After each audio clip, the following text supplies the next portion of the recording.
నమస్తే ఫ్రెండ్స్. కువైట్లో లాక్డౌన్ ప్రకటించారనే వార్త వేగంగా వైరల్ అవుతుంది. అయితే ఈ వార్తపై కువైట్ అధికారులు కీలక ప్రకటన అయితే చేశారు. అసలు నిజం ఏమిటో ఇప్పుడు మనం చూద్దాము.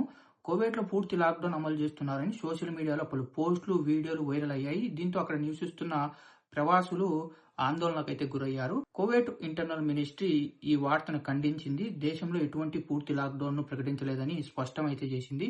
ప్రస్తుతం దేశంలో సాధారణ జీవనం కొనసాగుతుందని అధికారులు అయితే చెప్పారు. ప్రజలు సోషల్ మీడియాలో వచ్చే తప్పుడు వార్తలను నమ్మవద్దని కూడా సూచించారు. అయితే గల్ఫ్ ప్రాంతాల్లో ఉన్న ఈ యుద్ధ వాతావరణ పరిస్థితుల కారణంగా కొన్ని జాగ్రత్తలు అయితే తీసుకుంటున్నారు. అవేంటంటే ప్రభుత్వ కార్యాలయంలో సిబ్బందిని తగ్గించడం, భద్రతా బలగాలను హై అలర్ట్ లో ఉంచడం, కొన్ని పబ్లిక్ కార్యక్రమాలను పూర్తిగా నిషేధించడం వంటి నిర్ణయాలు అయితే తీసుకున్నారు. దీనివల్ల కువైట్లో ఉన్న ప్రజల భద్రత మరింత పెరుగుతుందని అధికారులు అయితే చెప్తున్నారు. కువైట్లో ఉన్న మన భారతీయులు పుకార్లను నమ్మొద్దు, అధికారిక సమాచారాన్ని మాత్రమే నమ్మాలని అధికారులు అయితే సూచిస్తున్నారు. కువైట్ మరియు గల్ఫ్ దేశాలకు సంబంధించిన తాజా వార్తలు మీరు తెలుసుకోవాలనుకుంటే ఈ వీడియోను లైక్ చేసి మన గల్ఫ్ ఎక్స్పర్ట్ తెలుగు ఛానల్ని సబ్స్క్రైబ్ చేసుకొని బెల్ బటన్ ఆన్లో పెట్టుకోండి.